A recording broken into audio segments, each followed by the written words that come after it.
Good morning. So, are sugar-free drinks bad? Are they bad for your gut health? Can I have them? Can I not? Do I need to eat a more varied diet to help boost my gut health? Do I need to eat more different foods? What's the right foods? I don't know what's right anymore. I'm so confused. That's pretty much what's going down at the moment. And I'm hearing this a lot, actually. I need to listen to this more. I think there's something on the radio. There's a podcast that Michael Mosley does.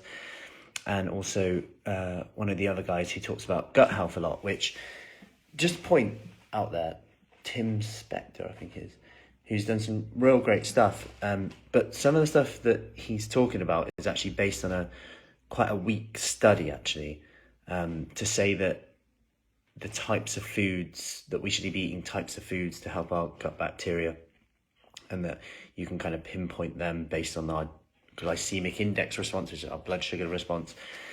But anyway, it's kind of one of those things where you see there's a study which is interesting, it's good, but then we can extrapolate, and we're off on a tangent, and actually this is based on quite weak data. Now, that aside, that went off on a tangent, a bit like this whole thing, we need to go back to the basics, because actually being overwhelmed, confused is not helping anyone. And actually we make this nutrition stuff, it's like, have you ever seen the analogy where they get a jar and they fill it with golf balls to the top, and they say, is this jar here, is it full up? And everyone says yes, and then he says, well, it's not. He puts like ball bearings in it,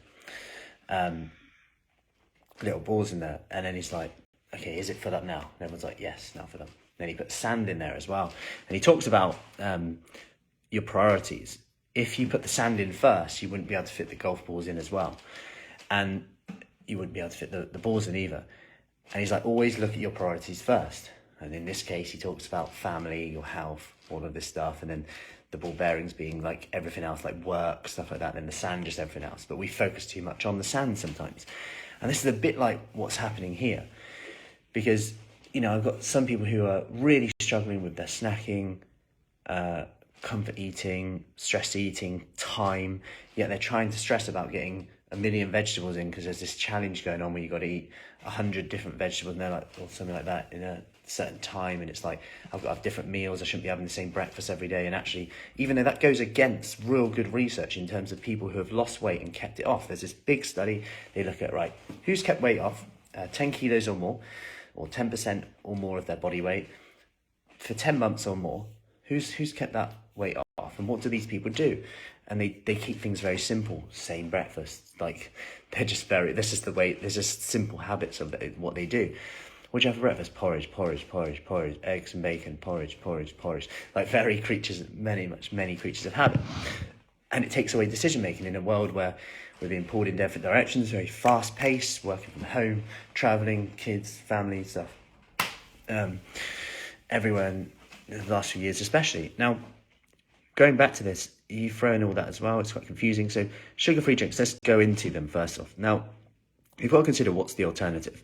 There was one study that showed that sugar-free drinks were actually superior to water in terms of people losing weight. And that's simply because people thought that they had a treat, which meant that they didn't go for the sugary, more calorific, more fatty option. And the cool thing about that is that actually you could say that the sugar-free drink done its job there. It gave you that, it did exactly that. Gave it something sweet, gave it something tasty, and people felt satisfied having that. And that's a really powerful thing to think about, in that what's the alternative? Is if the alternative is like we just end up picking, snacking, feeling like we're missing out, all of these things, then actually what's worse, like the excess calories, which can lead to fat gain or lack of weight loss, if that's something you're trying to do, is probably more inflammatory than a little bit of sweetener that you're going to have in that drink. Of course, it may come down to the exact amount, but I'm just going to share a few things in terms of artificial sweeteners in here, and like this real kind of debunk. So you might hear about methanol, like especially in things like aspartame, it contains methanol, and actually the interesting part of this is that there's more methanol in things like tomatoes. Like tomato juice, for example, has 4 to 6 times the amount of methanol in it than, say, a Diet Coke, which is interesting. And we are actually able to process small amounts of methanol from foods. Like there's methanol in fruits, vegetables, beans, tomatoes, and aspartame. Like, and in anything, the dose is the key here.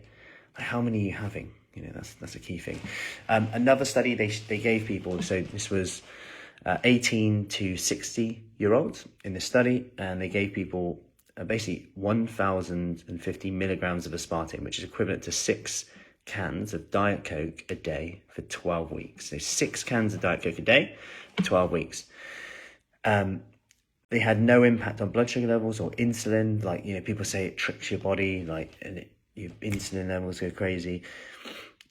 Like, suggesting that if you feel like having one to stop you maybe going for the biscuit tin or whatever, then have one. You know, I do it with sugar-free jelly sometimes and things like that. Like, absolutely fine. Like, I love the Tesco do this like sparkling water range with a little bit of flavouring in it, like elderflower and things like that. It feels like I'm having a proper drink, like a nice gin or something. Like, you get some nice tonics as well, sugar-free ones. So, because in fact, if you look at diabetes, we're worried about that. Yet, if that stops you going for the sugar, that's going to hit the insulin levels up higher. That's going to blood sugar levels up higher. And that's going to have more of an impact in terms of excess calories, which can then lead to fat around the organs, which we know is a key thing around type 2 diabetes.